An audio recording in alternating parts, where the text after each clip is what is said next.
With the junk that I put out on this site, you'd think my goal is no engagement or no views, because I got people I'm connected to that are like higher level, make you feel good, motivates you Monday, and whatever. And I got other people that are doing like out of the box sales tactics. And I'm going to talk to you about voicemails. Crazy. All right, so I've had this conversation now a couple times. I'm reading posts from other people, and so I want to comment on voicemails because I've been asked, Shane, in recruiting or realtor prospecting, should I leave a voicemail? And a lot of people are coaching that you don't.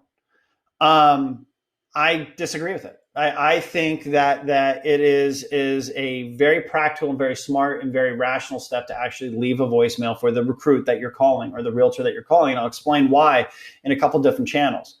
The first one is that first conversation. If somebody calls me from the same number 3 different times and doesn't leave me a voicemail, by the third time, I know they're a salesperson. And I'm going to give them this. Like, I'm entering that conversation from a negative perspective. They've already started late.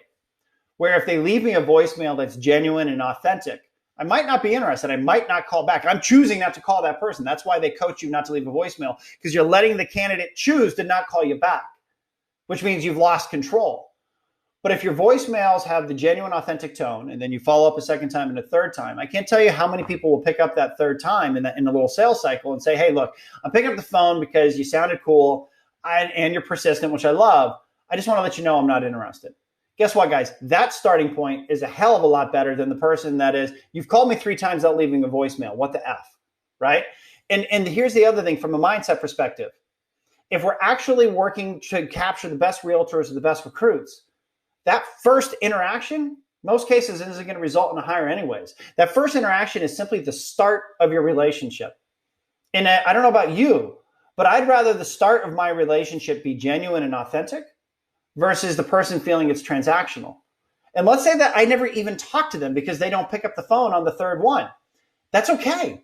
That's the beginning of my journey with this person. Now that I've gone with them from a genuine, authentic person, in my mind, that gives me a green light to call them another couple months down the line. Gives me permission to connect with them on social media. It gives me permission to add value to them in the market through mass communication, value-added stuff.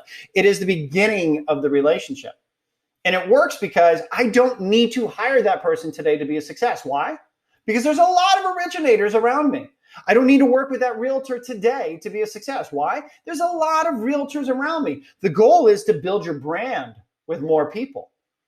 And for me, leaving a voicemail and putting through a sequence in the short term that has an endpoint that then engages them into the rest of my marketing and recruiting activities is a much better place to go than hammering them on the phone 3-4 times. And by the time that they actually pick up the phone, yikes, they think I'm a transactional salesperson.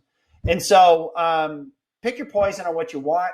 But if you've asked the question in recruiting, do I leave a voicemail? Or ask the question in prospecting realtors, do I leave a voicemail?